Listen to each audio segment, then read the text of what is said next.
तो अब अपन आगे बात करते हैं सैम बच्चों के इलाज के बारे में।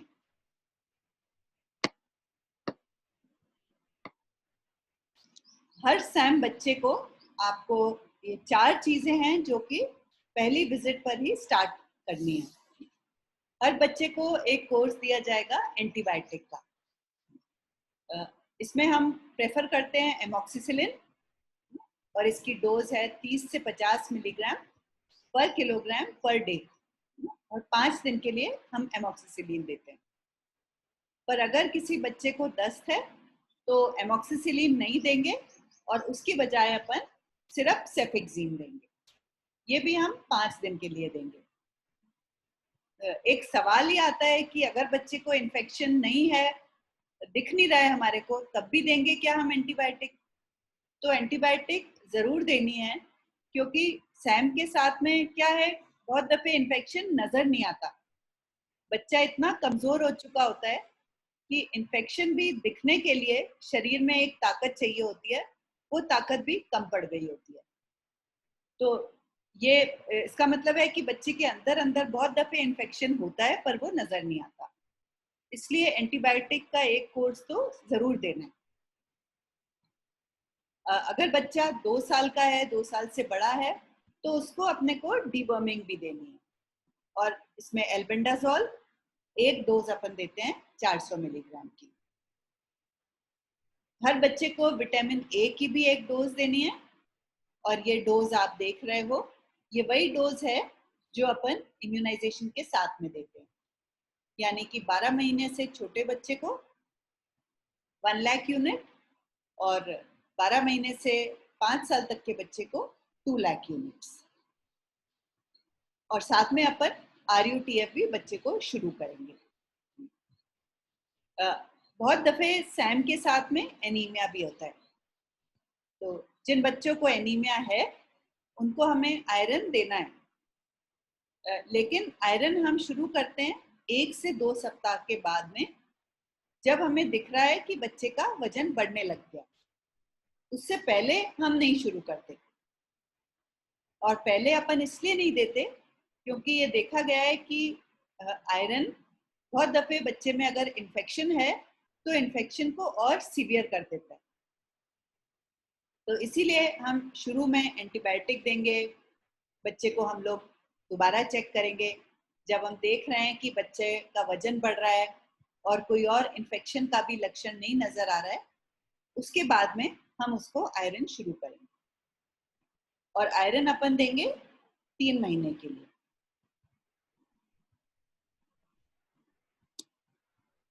जब RUTF के बारे में और बात करें, आप लोगों ने भी RUTF पहले इस्तेमाल किया हुआ है, लेकिन अमृत में जो हम RUTF का प्रोटोकॉल फॉलो करते हैं ये थोड़ा अलग है। तो आप देखो कि बच्चे के वजन के अनुसार कितना RUTF अपन देंगे बच्चे को।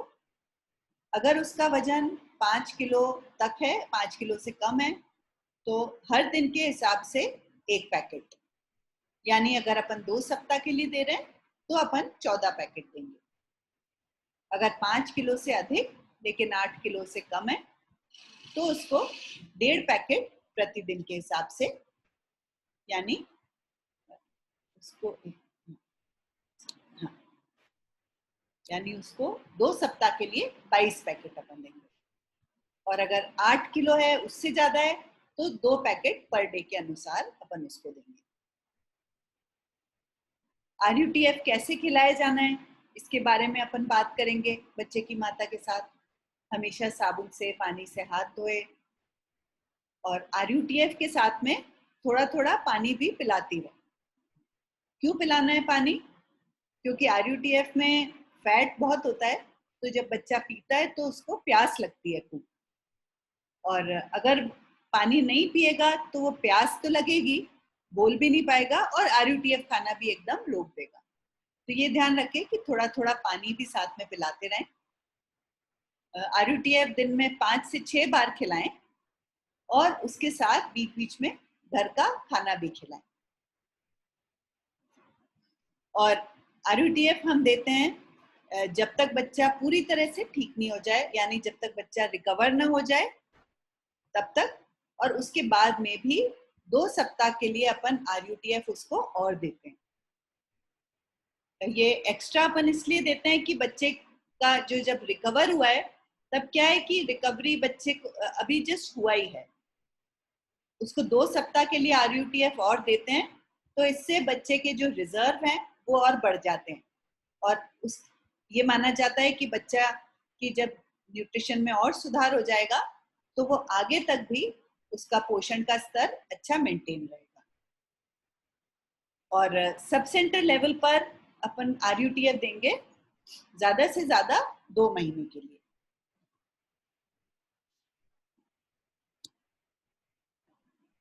चलिए अब थोड़ा आप लोग और सोचो कि घर में जो हम पौष्टिक खाने की बात करते हैं तो क्या क्या खिलाया जा सकता है।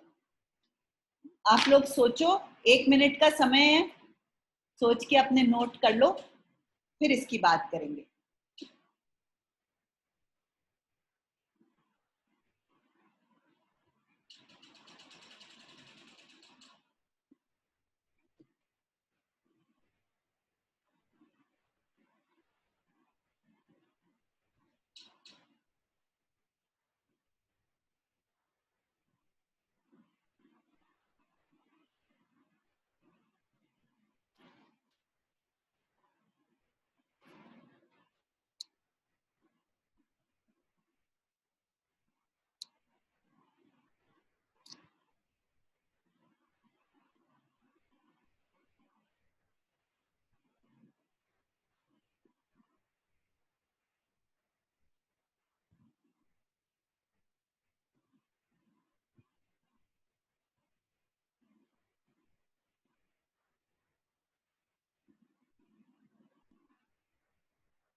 ठीक है, तो देखें क्या क्या चीजें हैं जो बच्चे साथ में RUTF भी खा रहा है और साथ में और क्या क्या खा सकता है। तो घर पर जो भी खाना उपलब्ध है, दाल, रोटी, चावल, राब, सूजी, सब्जी, फल, दलिया, इसके अलावा और खिचड़ी भी हो सकती है। तो जो घर पर उपलब्ध है वो बच्चे को दिया जा सकता है।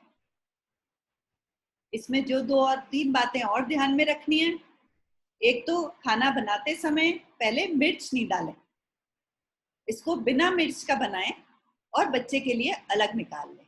गांव में बोलते हैं ना मोला, क्या मोली बना ले, बिना मिर्च का बना ले। और अंग्रेजी में बोलते हैं कि cooking food from the family pot, कि जो घर का बन रहा है खाना उसमें से ही बच्चे के लिए खाना निकालें। और दूसरी बात यह है कि जो भी बच्चे को खिलाएं उसमें 1-2 चम्मच तेल या घी ऊपर से डालें।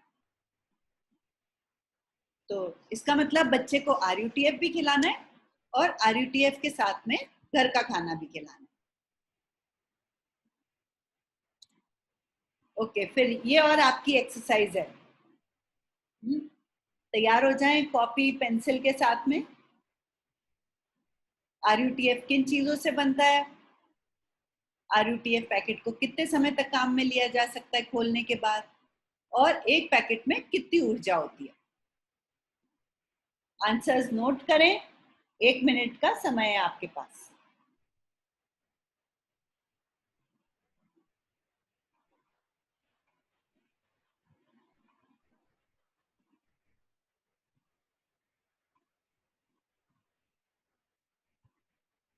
भूरी क्या पूछ रही हैं, किससे पूछ रही हैं?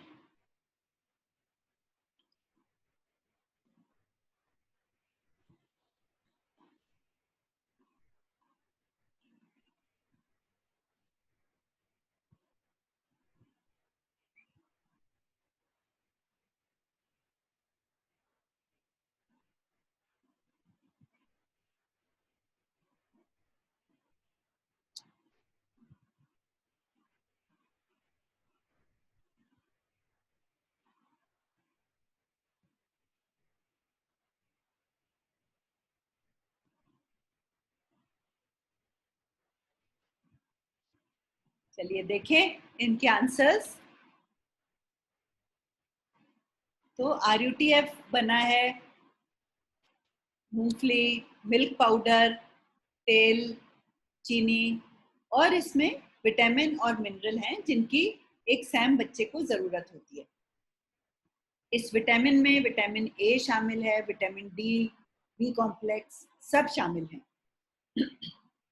और मिनरल में आयरन, कैल्शियम, जिंक, मैंगनीज और भी जो जो चाहिए होते हैं मिनरल्स, वो सब इससे सैम बच्चे को मिल जाते हैं। एक बार एक पैकेट खोल लिया जाए तो उसको 24 घंटे तक काम में लिया जा सकता है। यानी मान लीजिए दोपहर को 3 बजे एक पैकेट खोला है तो उसको अगले दिन दोपहर 3 बजे तक काम में लिया जा सकता है। पर ये तभी संभव है अगर पैकेट को इस्तेमाल करके ठीक से बंद करके रखा हो और एक डब्बे में रखा हो, तब वो बिल्कुल भी खराब नहीं होगा। अगर वो खुला पड़ा है तो जरूर उसमें चींटी लगेगी और कोई इन्फेक्शन पहुंच सकता है, नमी पहुंच सकती है। एक RUTF पैकेट में ऊर्जा होती है 500 कैलोरी, और 500 कैलोरी है लगभग 2.5 से 3 रोटी के बराबर। जो गांव में मोटी रोटी खाते हैं, मैं ये उसकी बात कर रही हूँ। 2.5 से 3 रोटी के बराबर ऊर्जा है एक पैकेट में, और यहाँ शहर में थोड़ी पतली और छोटी रोटी खाते हैं तो लगभग 6 रोटी के जितनी ताकत होती है, एनर्जी होती है एक पैकेट में।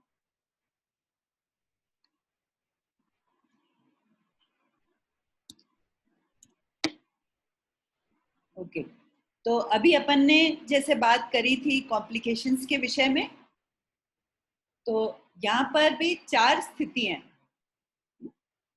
इन चारों में आपको सोचना है कि बच्चे को हम घर पर इलाज और RUTF शुरू कर सकते हैं या नहीं कर सकते। और इसमें मैं चाहूंगी कि आप लोग चैट में जाके आप लोग आंसर टाइप करो।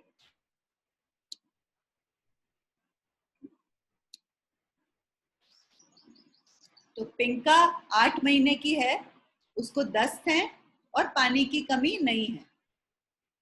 इस बच्चे को आप RUTF शुरू कर सकते हैं क्या?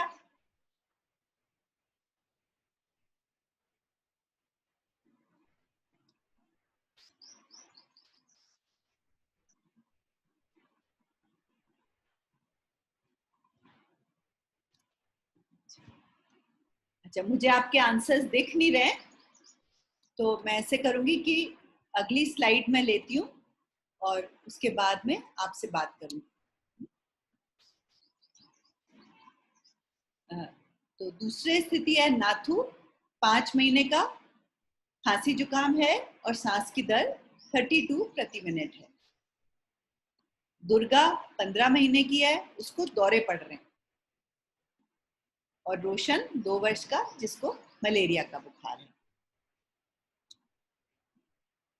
अब यहाँ देखेंगे हम आंसर्स। पिंका को हम दे सकते हैं RUTF और घर का इलाज।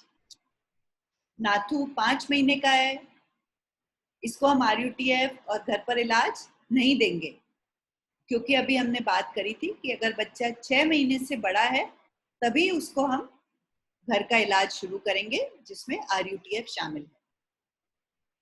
दुर्गा को भी हम घर पर इलाज या RUTF नहीं शुरू करेंगे, उसको दौरे पड़ रहे हैं जो कि खतरे का लक्षण है, और इस स्थिति में हम यह इलाज नहीं शुरू करेंगे।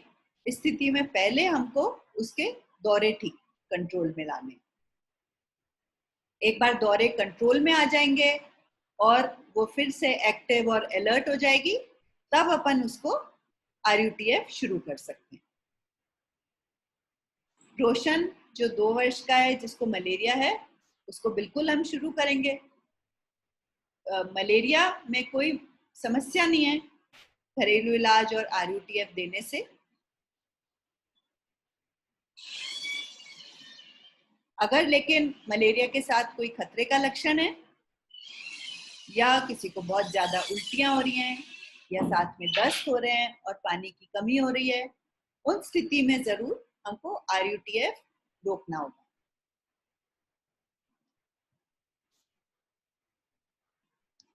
तो आपने एक सैम बच्चे की पहचान कर ली, उसका इलाज भी शुरू कर लिया। अब कैसे उसका फॉलो अप होना है? तो उसका इलाज फॉलो अप सब सेंटर पर किया जाएगा, जैसे आप लोग पहले भी करते आए थे।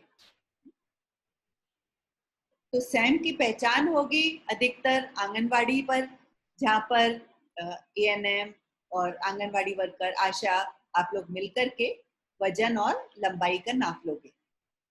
उसके बाद में तुरंत उसके बाद भले अगले दिन ही उस बच्चे को सब सेंटर पर बुलाया जा सकता है, जहाँ पर कि पूरा चेक करके उसका ट्रीटमेंट शुरू किया जाए। दूसरी विजिट इसके 1 सप्ताह के बाद, और तीसरी विजिट होगी हर 15 दिन में। तो आप देख रहे हो कि पहली बार तो हम बच्चे को 1 सप्ताह के बाद बुला रहे हैं, लेकिन इसके बाद से अपन बच्चे को हर 15 दिन में बुलाएंगे। पहली बार इसलिए कि तब आपको भी पता चलेगा कि बच्चा खा रहा है कि नहीं खा रहा है। अगर नहीं खा रहा है तो आप उसको और उसकी माँ को समझा सकते हैं, और एक बार खाने लग जाए तब आप 15 दिन की भी RUTF दे सकते हैं बच्चे की माँ को, और फिर वो घर पर उसको खिलाती रहे और हर 15 दिन में उसको लेकर के आती रहे। बच्चे की माँ को ये जरूर बताएं कि पूरा उसको 3 महीने के लिए इलाज देना है, और हर 15 दिन में वो सब सेंटर पर लेकर के आए, यानी कुल उसको 6 बार बच्चे को लाना होगा। और जब बच्चा रिकवर हो जाए उसके बाद में भी एक बार उसको RUTF दिया जाएगा। और जब भी बच्चा आए फॉलो अप के लिए, सब सेंटर पर आए या अगर PHC पर भी आता है, तो तब हर बार उसका IMNCI के फॉर्म को यूज करके असेसमेंट किया जाएगा। उसका भूख भी चेक करें, एलर्जी के लिए भी चेक करें, वेट और लेंथ भी उसको नाप लें। और जो आपके पास में सैम चार्ट है आपके ममता कार्ड में, उसको यूज करें ये देखने के लिए कि वो बच्चा रिकवर हुआ है या नहीं हुआ है। रिकवरी हम कब मानते हैं? वेट फॉर हाइट जब उसका -2 SD से बढ़ जाएगा। ये अभी हम आगे और थोड़ा देखेंगे कि कैसे हम बच्चे को रिकवर कब मानेंगे। और कभी भी इलाज के दौरान कोई तकलीफ हो बच्चे को, तो उसके माता पिता को बोलें कि वो बच्चे को तुरंत दिखाएं सब सेंटर पर या PHC पे। यानी कि बुखार हो, दस्त हो, खांसी जुकाम हो, उल्टियां होने लग जाएं, कोई भी तकलीफ हो, उस बच्चे को तुरंत दिखाएं। हाँ, ये देखिए, हम कैसे हमें पता चलेगा कि कोई बच्चा रिकवर हुआ है कि नहीं हुआ। ये चार्ट आप सबके पास हैं, आपके जो नए ममता कार्ड हैं जो आप दे रहे हैं परिवार मदर्स को, उनमें है ये। तो इसमें आप देखिए बच्चे का जो वजन और लंबाई लेकर के ये चार्ट में -2 और -1 के बीच में आ रहा है। ये ऊपर जो ग्रीन वाली सेक्शन है, जो हरा है, इसमें कहीं पर भी अगर बच्चे का माप आता है, इसका अर्थ है कि बच्चा रिकवर हो गया। ये देखिए, ये एक लड़के का रिकॉर्ड है, इसमें भी वही प्रिंसिपल है। ग्रीन जोन में बच्चे का वजन आता है उसकी लंबाई के अनुसार, इसका अर्थ है कि ये बच्चा सैम से रिकवर हो चुका है।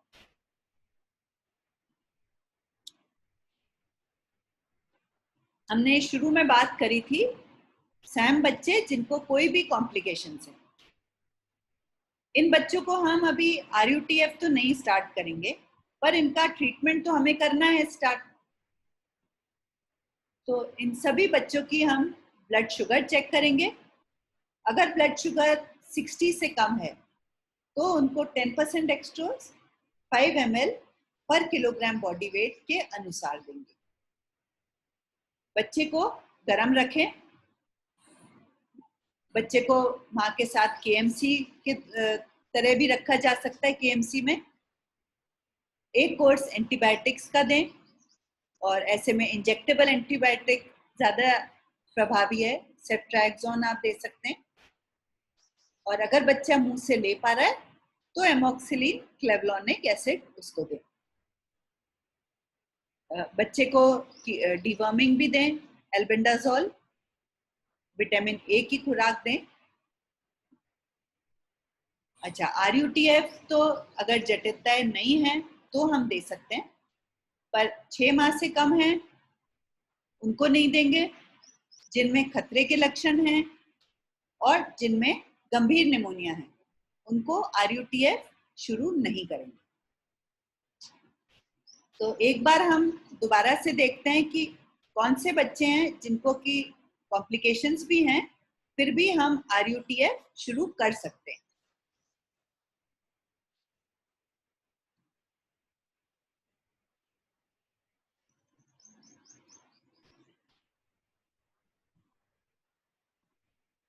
ये आप देखिए, तो खतरे के लक्षण, गंभीर निमोनिया, इन स्थिति में तो हम नहीं देंगे।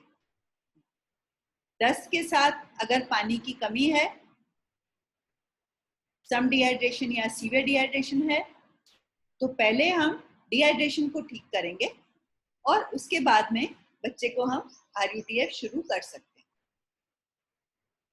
अगर बच्चे का शरीर ठंडा पड़ रहा है तो उसको आपने गर्म किया, KMC में रखा, PHC में हो सकता है आप वार्मर में रखें, एक बार ये भी सुधार हो जाए तो हम उसको RUTF शुरू कर सकते हैं। विटामिन ए की कमी है या गंभीर एनीमिया है, उन दोनों स्थिति में भी हम उसको RUTF तो शुरू कर सकते हैं।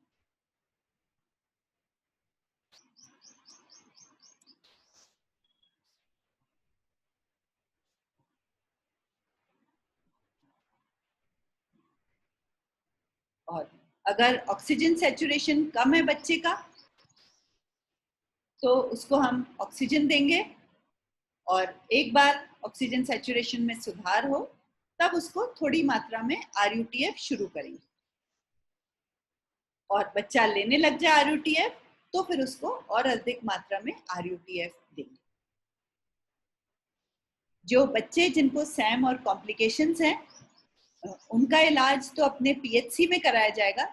इसका अर्थ है कि अगर किसी भी सब सेंटर पर आपको बच्चा मिलता है जिसको कि गंभीर निमोनिया है या जिसको पानी की कमी है, उसको आप तुरंत PHC रेफर करें। PHC में कॉम्प्लिकेशंस हैंडल हो जाएं तो बहुत अच्छा है, और ज़रूरत हो, सुधार नहीं हो, तो फिर बच्चे को CHC या डिस्ट्रिक्ट हॉस्पिटल रेफर किया जाएगा।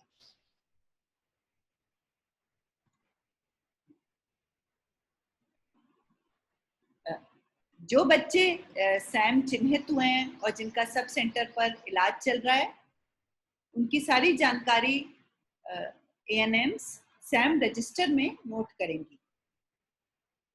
ये रजिस्टर्स भी आपके साथ जल्दी शेयर किए जाएंगे। अमृत क्लिनिक्स में रजिस्टर्स का उपयोग किया जा रहा है पहले से, और अब आप भी इनको यूज करना। और इसको देख के आपको ये दिख जाएगा कि कौन से बच्चे हैं जो अपने रेगुलर आ रहे हैं, कौन से बच्चे छूट रहे हैं। और जो बच्चे छूट रहे हैं उनके लिए आशा इनके घर जा कर के भी इनको समझाएंगी, और जिससे कि बच्चे सब सेंटर फिर से आने लगे। और जो बच्चे सब सेंटर पर नहीं आ रहे हैं तो आप लोग भी विजिट करें और उनको काउंसिल करें कि वो जरूर सब सेंटर आएं और अपना ट्रीटमेंट पूरा लें।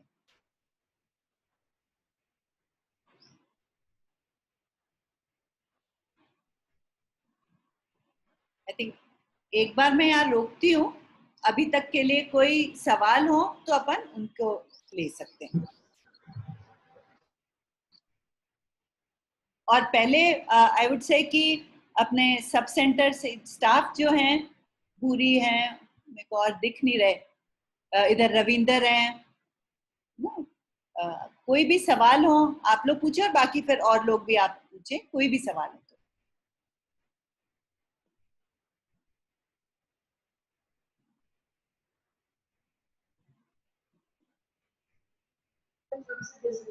मैम एक सवाल है। हाँ, एल्बेंडाजोल का जो टेबलेट या सिरप जो भी है वो कब कौन सी एज से स्टार्ट कर सकते हैं देना? अच्छा, तो एल्बेंडाजोल वैसे 2 साल से बड़े बच्चों में है रेकमेंडेड, पर अपन 1 से 2 साल के बच्चे को भी दे सकते हैं अगर उसकी माँ कहती है कि मैंने देखा है कि बच्चे के कीड़े निकल रहे हैं। तो अगर 1 से 2 साल के बच्चे को अपन देते हैं तो डोज आधी हो जाती है।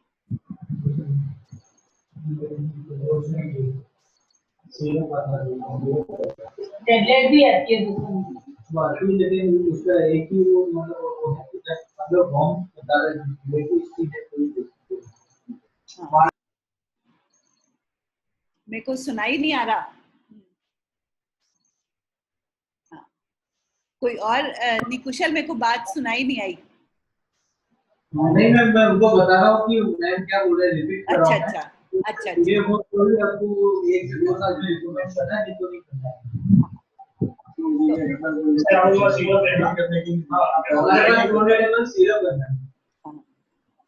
तो अगर सिरप है तो आप सिरप दे सकते हो, सिरप थोड़ा और आसान है देने को, और नहीं है तो टैबलेट को पीस के फिर दे सकते हो।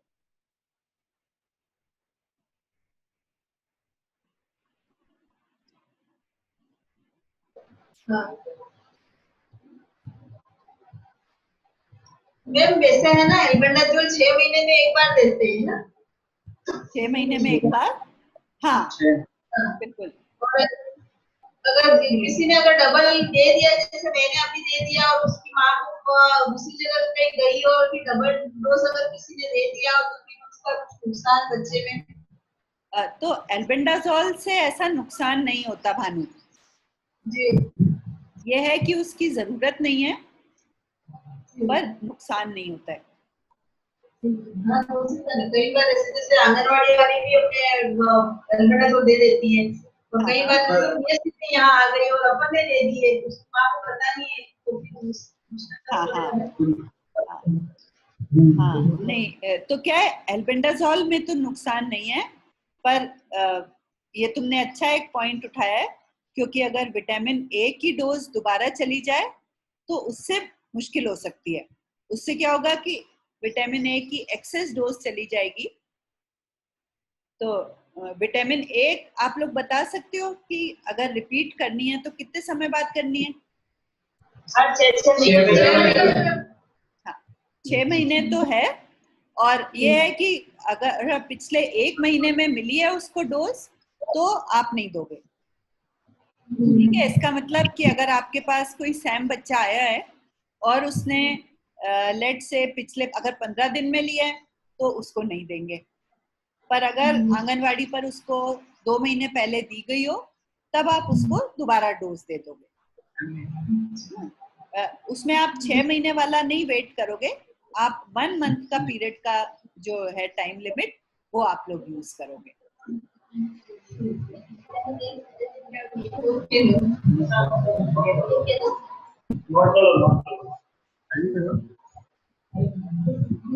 चले आगे चले, फिर इसके बाद में और सवाल होंगे तो अपन और कर लेंगे। ओके तो अब हाँ ये हमने इसकी बात करी, सैम बच्चे की ट्रैकिंग की।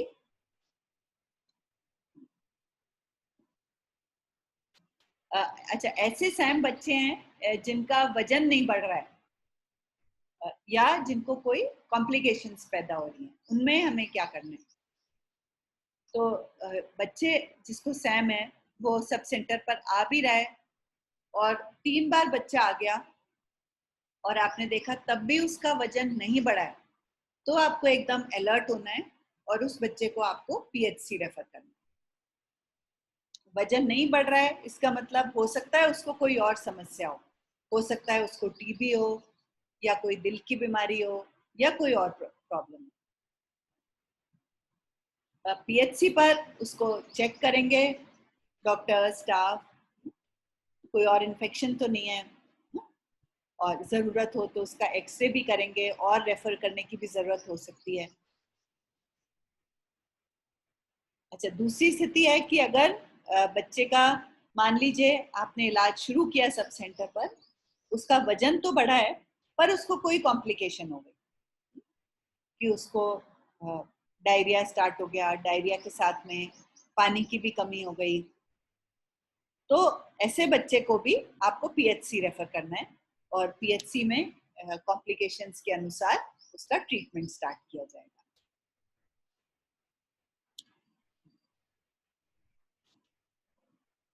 अच्छा, अब अपन बात करें उन बच्चों की कि जो ठीक से आरयूटीएफ खा नहीं पा रहे। बहुत दफे बच्चा जब गंभीर कुपोषित हो जाता है तो उसकी भूख भी बहुत कम पड़ जाती है, और ऐसे बच्चे भी मिलेंगे जो कि आरयूटीएफ नहीं खा पा रहे हैं।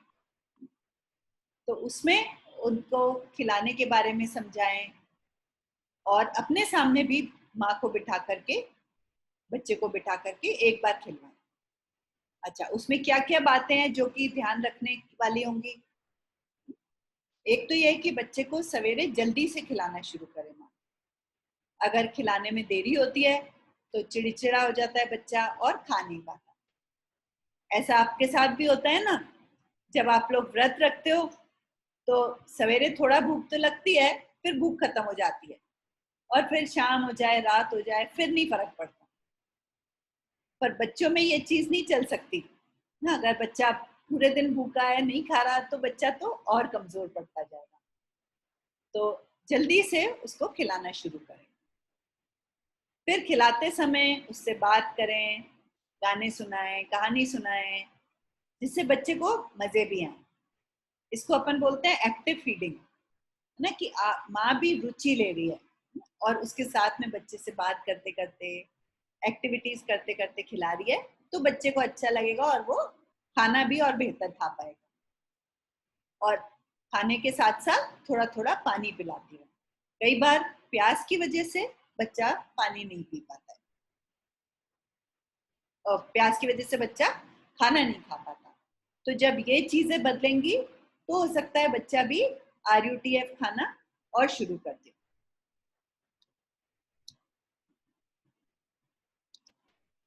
अच्छा, ये एक दूसरी स्थिति है कि कोई सैम बच्चा है जिसका इलाज सब सेंटर से चल रहा है। आपने 2 महीने इलाज भी दिया, पर 2 महीने के बाद में भी वो रिकवर नहीं हुआ। इन बच्चों को भी आप पीएचसी भेजें, वहां पर इनका अच्छे से असेसमेंट हो सके, कोई भी बीमारी के लिए चेक हो सके। हो सकता है उनको टीबी हो सकता है यूरिन में इन्फेक्शन हो, तो पूरा वहां पर चेक करके उसका आगे का मैनेजमेंट पीएचसी लेवल से किया जाएगा। अच्छा, एक बार फिर अपन बात करें कि अपन रिकवर कब मानेंगे बच्चे को? जब उसका लंबाई के अनुसार वजन -2 से अधिक हो जाएगा और उसके पैरों में सूजन भी खत्म हो जाएगी।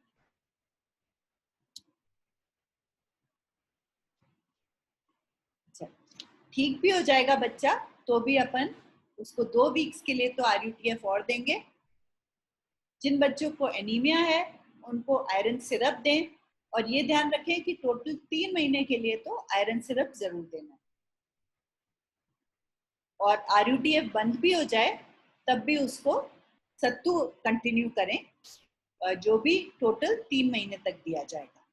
तो फिर सत्तू और घर का खाना वो माँ खिलाती रहे बच्चे को। और माँ को ये भी बताएं कि बच्चा बीमार हो तो इलाज करवाने सब सेंटर पीएचसी लेकर के आए।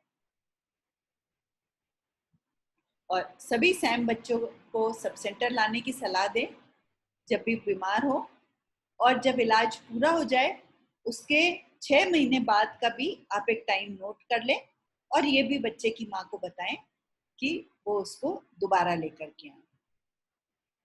6 महीने बाद आप देख सकते हो कि बच्चा जो सैम से ठीक हुआ था अभी भी ठीक है, ऐसा तो नहीं कि वह फिर से कमजोर पड़ गया है।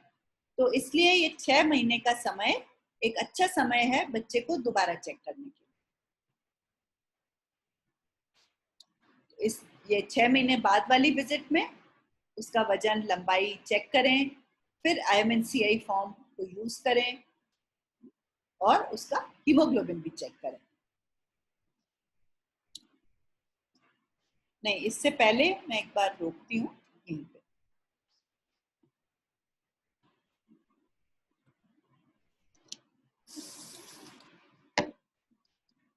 हाँ बताएं, कोई भी सवाल?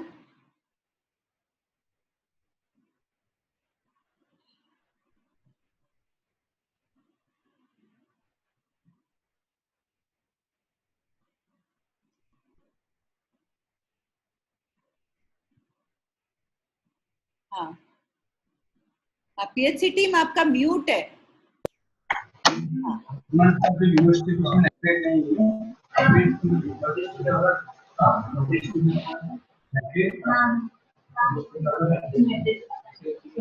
मैम जो यूरोस्टिक है ना मैम, उसमें मैम नाइट्रेट नहीं होता है ना? अच्छा, नहीं यूरिस्टिक में तो होता है ना।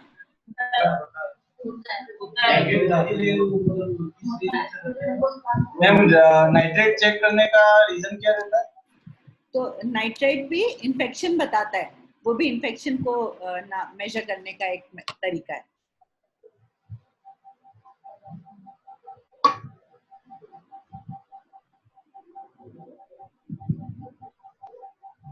और कोई सवाल? और खास तौर से मैं पूछ रही हूँ, ये सब सेंटर टीम से आप लोगों ने तो पहले भी सैम ट्रीट किया हुआ है। आज जो अपन ने बात करी ये तरीका थोड़ा डिफरेंट है, पर आप लोगों को लगता है ये ठीक है और ये कर पाओगे अच्छे से?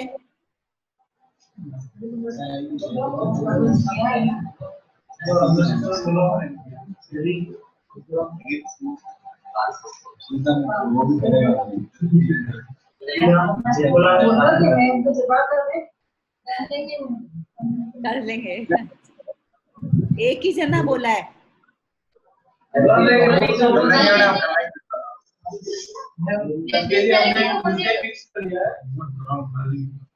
हाँ हाँ, अभी हमने ट्यूसडे फिक्स कर दिया है और हर आंगनवाड़ी हर महीने में एक बार आंगनवाड़ी को विजिट हो जाएगी। अच्छा अच्छा, और इसको हम लोग राखी के बाद इसको मतलब चालू हो जाएंगे। अच्छा अच्छा, बढ़िया।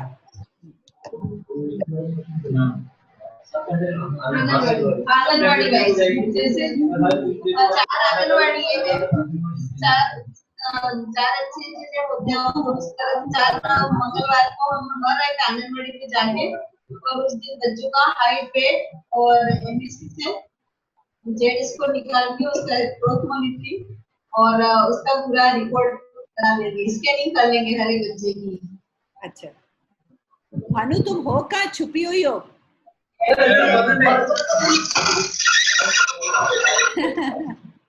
पीछे से आवाज आ रही है। हाँ ठीक है। हाँ, तो एक बात यहाँ भी कर रहे थे कुशल, आप लोग भी बताओ कि जैसे ऑलरेडी एक इम्यूनाइजेशन MCHN का तो प्लान बना हुआ है ना, और आई थिंक पहले भी आप लोगों ने एक जो पोषण दिवस था, तो भानु ऐसा हो सकता है कि MCHN से पहले है ना, उसी मंगलवार को अगर आप रखते हो पोषण दिवस? जी हमने ऐसे ही प्लान बनाया मैम। अच्छा अच्छा, फर्स्ट गुरुवार को जैसे लिखावा में होता है, उसी फर्स्ट मंगलवार को मैं लिखावा जाके और उन सभी बच्चों का 6 माह से 5 साल के बच्चों का ग्रोथ मॉनिटरिंग और वो पूरा रिपोर्ट कंप्लीट हो जाएगा और उसी गुरुवार को फिर वहाँ वैक्सीन होगा। ये तो जैसे 3 आंगनवाड़ी आए तो मेरे तीनों मंगलवार को फर्स्ट, सेकंड, थर्ड इस तरह से हर मंगलवार को आंगनबाड़ी में जाके बच्चों की ग्रोथ मॉनिटरिंग हम लोग करेंगे। सब पूरा प्लान बना दिया। नेक्स्ट मंथ से राखी के बाद से हम मंगलवार से शुरू कर लेंगे। ठीक है, बहुत बढ़िया।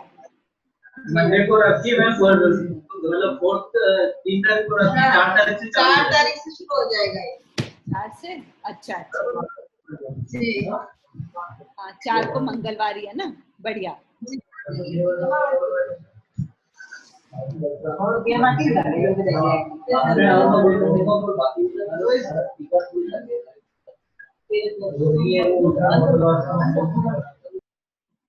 ठीक है, तो कुशल एक चीज बताओ आप लोग भी, हम लोग सोच रहे थे कि एक बार इसी वीक आकर के जो इसके रजिस्टर्स हैं और जो IMNCI फॉर्मेट है वो भी टीम के साथ अपन डिस्कस कर लें, तो जब फिर शुरू हो तब ये सारी चीजें आपके पास में हो।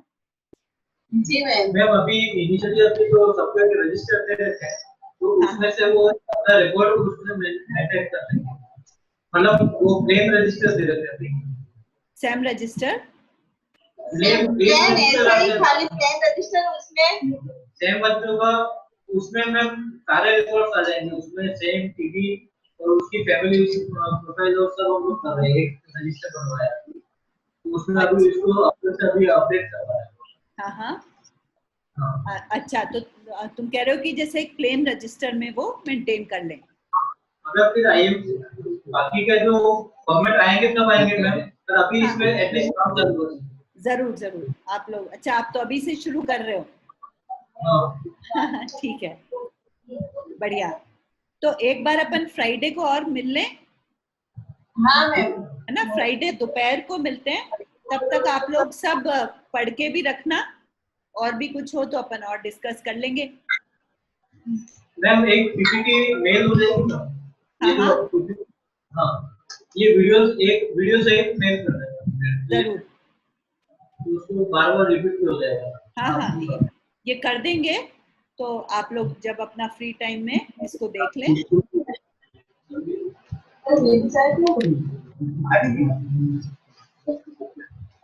है, ठीक है। अच्छा, आई थिंक एक चीज और बची है, मैं एक बार फिर से वो शेयर करती हूँ। ठीक है, हाँ ये तो अपन ने बात करी उन बच्चों की, सैम की।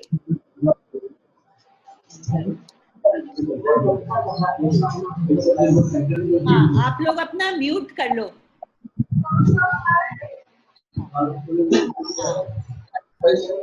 हाँ हाँ, म्यूट कर लो पीएचसी टीम। हाँ ठीक है। अच्छा, तो जब आप लोग जो बच्चे आप देखोगे, तो ऐसे बच्चे होंगे जो सैम तो नहीं है, लेकिन फिर भी उनका वजन बहुत कम है ना। इन बच्चों को अपन अति कुपोषित बच्चे कह सकते हैं। उनके लिए अपन क्या करेंगे?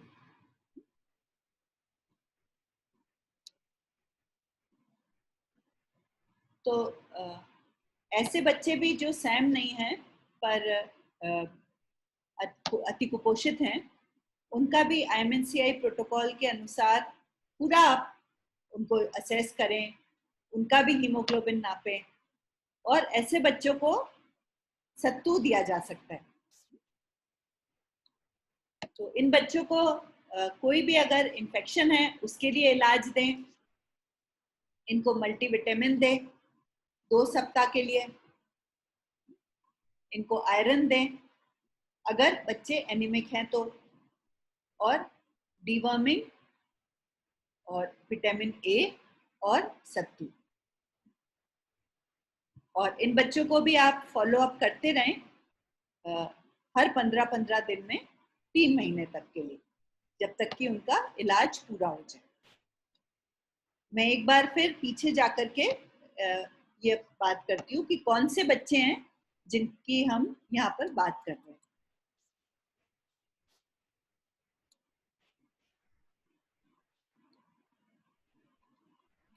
हाँ, ये आप देखिए, ये चार्ट्स तो हैं सबके पास। तो इसमें आप देखते हैं ये जो फर्स्ट बच्चा है, ये तो देखिए -3 से कम है, ये बच्चा सैम है।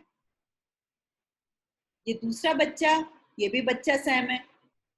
पर ये जो तीसरा बच्चा है, इसका आप देखो -3 से तो बेहतर है, लेकिन -2 से कम है उसका वेट। तो इस बच्चे को सैम नहीं, इसको अपन मैम बोलते हैं ना, मॉडरेट एक्यूट मेलन्यूट्रिशन। तो ये बच्चा भी कमजोर है। अगर इसको हमने अभी नहीं ध्यान रखा तो हो सकता है कि कुछ समय बाद में कोई बीमारी होए और फिर ये बच्चा सैम हो जाए। तो इसलिए ऐसे बच्चे को भी हम छोड़े नहीं, इसका भी हम पूरा असेसमेंट करें, और जैसे हमने अभी बात करी कि क्या क्या इलाज दिया जाना है, वो इस बच्चे को भी हम दें। ये एक और उदाहरण है, ये एक लड़की का है। तो आप देखिए, ये बच्ची जो है ये सैम है, ये वाली बच्ची भी सैम है, पर ये जो तीसरी वाली बच्ची है ये सैम नहीं, ये मैम है या ये अति कुपोषित है।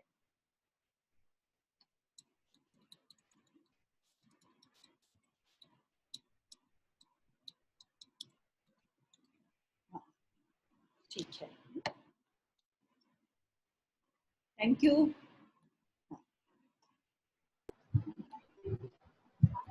Thank you.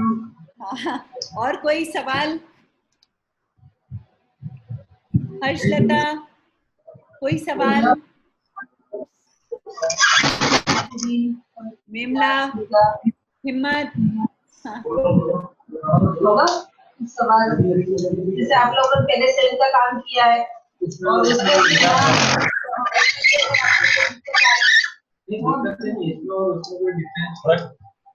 डिफरेंस तो कुछ नहीं है, पैसों का है। हाँ सर, तो वही वर्ड डिफरेंट है और कुछ नहीं है।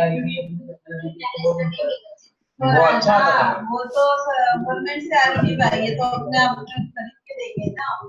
ये तो गवर्नमेंट से सप्लाई में आ रहा है। तो RUTF तो इस बार भी देखो ऐसा वाला ही है। पहले भी आप लोगों ने क्वेश्चन नंबर ये सेम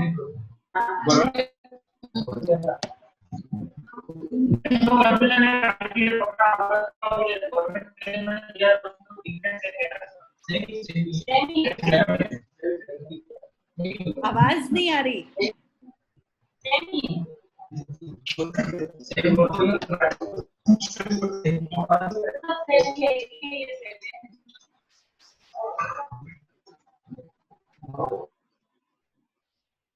ठीक है, तो अभी अगर और सवाल नहीं है तो अपन अभी अपना क्लास बंद करते हैं और अब एक फ्राइडे को मिलेंगे।